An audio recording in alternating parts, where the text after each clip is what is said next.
Hello guys, what's up? So, medyo informal podcast muna tayo ngayon. Wala muna tayong mic and medyo puyat-puyat po tayo ngayon. Kasi ine-edit ko actually yung episode 2. Yan. And meron lang ako naalala. Dito na ako sa part na kinukwento ko yung lessons ko ng 2023. And meron lang akong gustong pag-usapan ngayon is yung don't try to fix other people. Kasi sa tingin mo may savior ka nun, no? Tao dito, sa tingin mo may bida ka nun, magiging, alam mo yun, accept ka sa heaven kasi may tinulungan ka tao sa ganon, no? Like, for me lang naman, for my personal experience lang naman, don't try to fix that person, lalo na if he or she is not willing to fix herself, because you will just end up na, well, hindi ko sabing ganito talaga yung mangyayari. Sorry, let me correct my sentence. Most probably, you will just end up na you damaged yourself. You damaged your own self. Fixing other people, wasting your energy, your time, na ayusin tong tao na to. Well, in fact, ayaw naman niya ayusin yung sarili niya. Diba? Tapos ikaw, instead na binubuhos mo yung time and energy mo para sa sarili mo, no, you give to that person, man. Okay, I understand. You might love that person. No, gagawin mo yung person na yun. Maging Bob the Builder ka. I can fix her type of thing. I'm guilty of that shit, no? And never again. Never again. Naman sabi ko lang, tulungan niyo yung mga taong gustong tulungan yung sarili. Yun. Kasi, pag hindi, mapapansin mo naman yun eh. Ang dali kasing sabihin na, Ang daling sabihin na, dito, gusto ko na magbago, ganyan. Na, kainisin dati yung sarili, no? Narinig ko na yan. Sabi niya, gusto kong saksakin yung sarili ko dati. Ganun ginawa ko. Whatever. Ang dapat yung pansinin is yung actions of that person. No? Ano yung action nito? Willing ba talaga siyang magbago? Diba? Nakakita ka ba ng pagbabago sa kanya? Diba?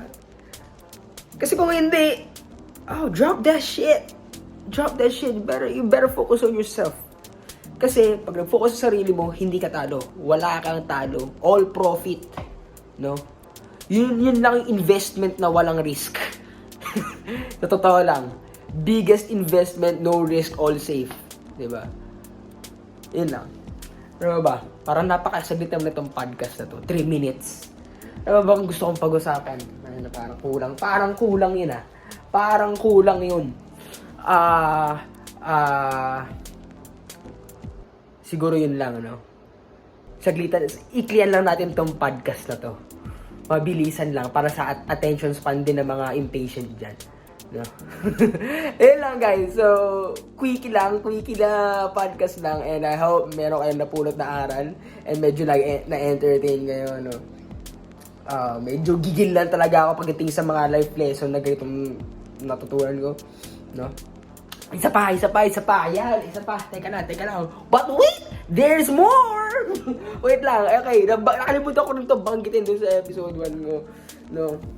Isa sa mga lesson na natutunan ko rin ng 2023 is don't associate yourself with negative people. Actually, dun yun sa 48 Laws of Power na libro. Ina naman kasi. Dapat dala-dala ko yun para maipakita ko sa inyo. Andun yun eh.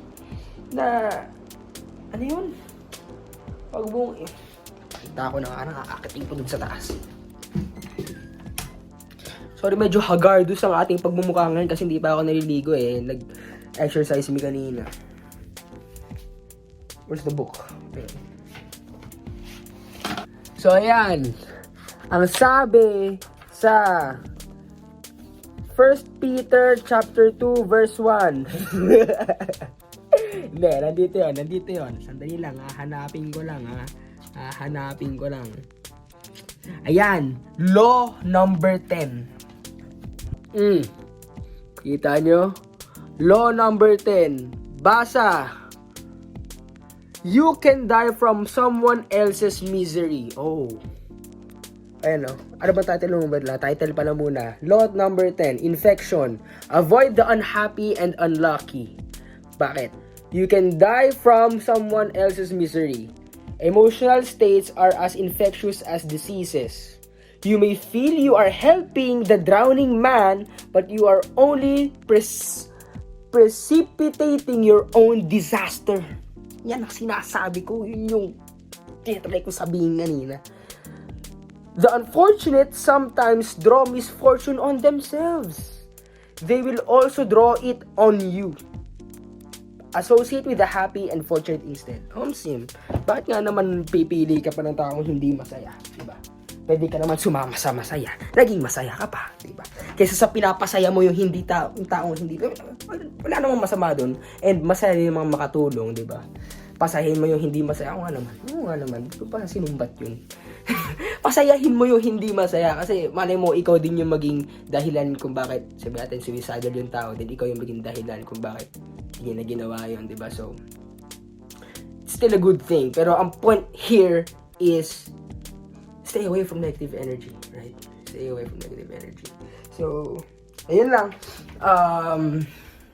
May ligo na ako guys. And thank you for listening. Sana nag-enjoy kayo sa mini podcast na to. 6 minutes lang. And ayun. Peace out. Impromptu. Sobrang impromptu nitong podcast na to ha. Sobrang impromptu talaga. So, walang prepare. Teka, oily ko pa oh. So, yun lang. Pati ng pogi pa rin ako. Anyways, yun lang. Peace out. And kita kayo sa susunod na episode. Actually, hindi ko alam kung anong title nito. Hindi ko kasi pinag-isipan to. Like, bigla lang pumasok sa isip ko.